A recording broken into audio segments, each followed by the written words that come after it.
Good morning, everyone. What I'm going to talk about today is language testing and its importance in applied linguistics. In other words, why we need tests and how we create them. These days, there are many types of language tests: proficiency tests, placement tests, diagnostic tests, etc. And these tests often have an important influence on educational and career opportunities. Bearing in mind their impact on people's lives, we need to think about how we design effective and valid tests.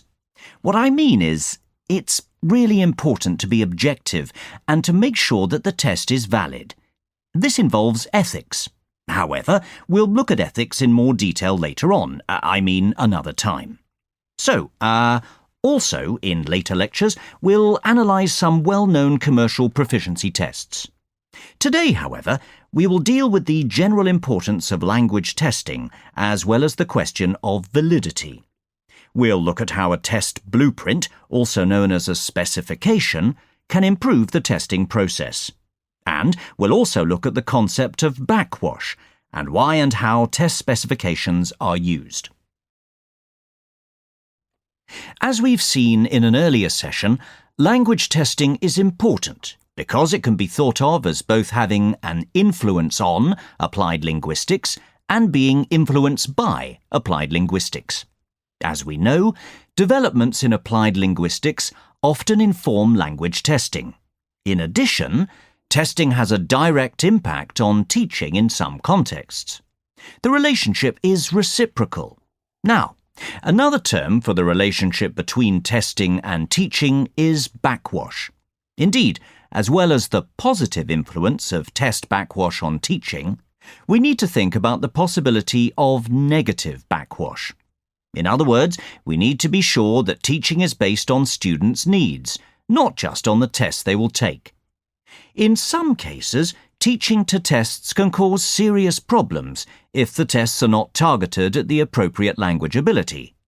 As you might expect, this can be really important for the people taking tests, and for companies and universities that give people jobs and places on courses based on test results.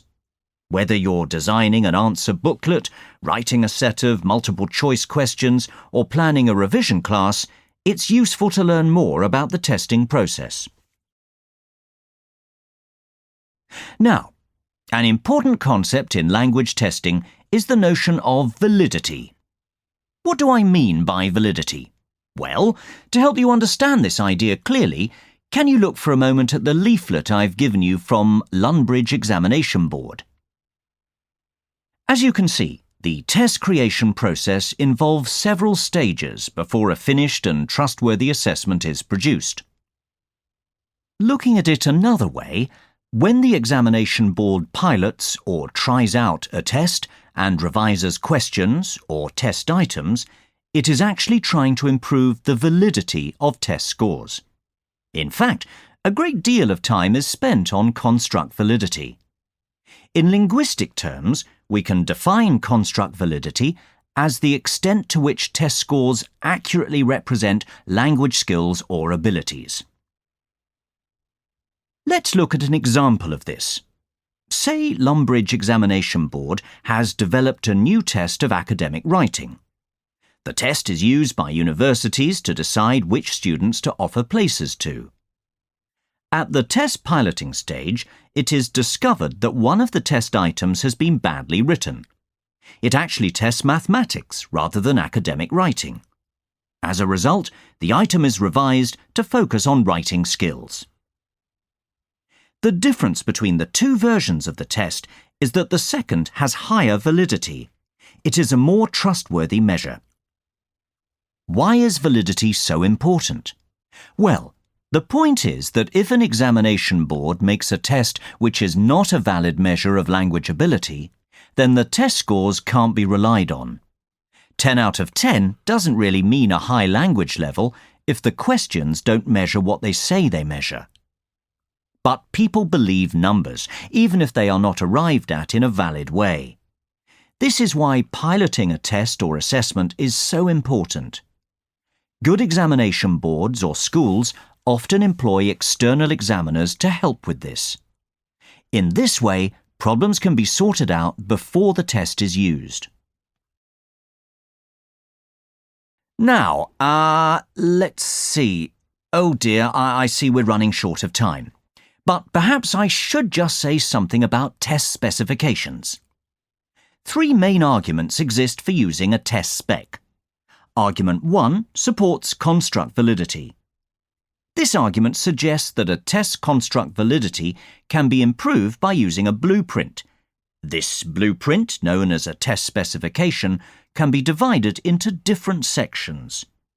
Examples of these sections are reading, writing, listening, and speaking. In other words, the different papers in the test. In some specifications, there may be additional subsections too, if it is necessary to describe the different abilities or constructs which are being focused on. Making new versions of a test completely from scratch is not very efficient. So, the second argument supports the creation of new test versions. What's important about new versions of a test is that questions can be created which test language in a similar way to previous versions. This is what happens at the examination board, for example, when a new version of a test is needed, say, once every 3 months. The specification is used to make sure that the test writers are writing the right sort of questions. In fact, the Hadford English Test, or HET, which some of you took before joining this university, has a really detailed spec.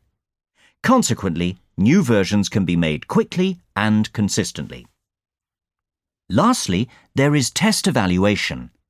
What's clear is that in the test evaluation process, it's sometimes necessary to revise items. This is often based on feedback from students and the people who use test scores. With this in mind, the specification can be used to make changes and to make sure that changes fit in with the general aims and the other sections of the test. Now, oh dear, I was going to show you some of the sections from the Hadford English Test specification, but I see that time is moving on. So instead,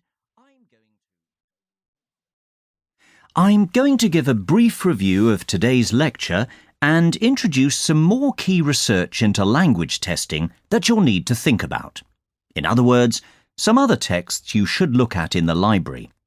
Now, the fact of the matter is, it's a highly complex task to make valid and reliable tests. The reason for this is that there is a wide variety of factors which need to be considered. Not to mention the fact that some of these factors are totally outside the control of the tester. Let's take the weather as an example. A severe change in the weather can affect test conditions and therefore results. But of course, it's something that examination boards or schools can't control. Plus, there's the test taker's personality and learning style, which affects the way they react to different questions. Factors like these can make tests unreliable. You should probably look at the work of Bachmann on this point. I'll come back to reliability later when I give your research topic for the next class. OK, where was I? Oh yes, so planning good tests is really difficult. You have to think about who you're testing, what you're testing, which test items you're using, and so on. Therefore, what's very important for good planning is the use of a test spec. You've already heard me talk about test specifications. These days, many examination boards and schools use them to help with planning and writing tests. The advantage of test specs is that they guide test writers. So, although it was in the early 1900s that Rook first referred to creating specifications in relation to industry, they still have a contemporary usage in language testing today. To sum up then, language test writing must be carefully planned. Let me put it another way. It is through planning that validity and reliability can be built into tests. Oh, I almost forgot your research topic. OK, one important aspect of writing language tests is validity, and we've talked a lot about this today. Now I'd like you to do some more research into reliability, which is not the same as validity. I'd also like you to write an example test specification for a reading test based on a short text. When you've written the spec, you'll need to write the test questions. 5 questions will be enough. Bring your work to class on Monday next week.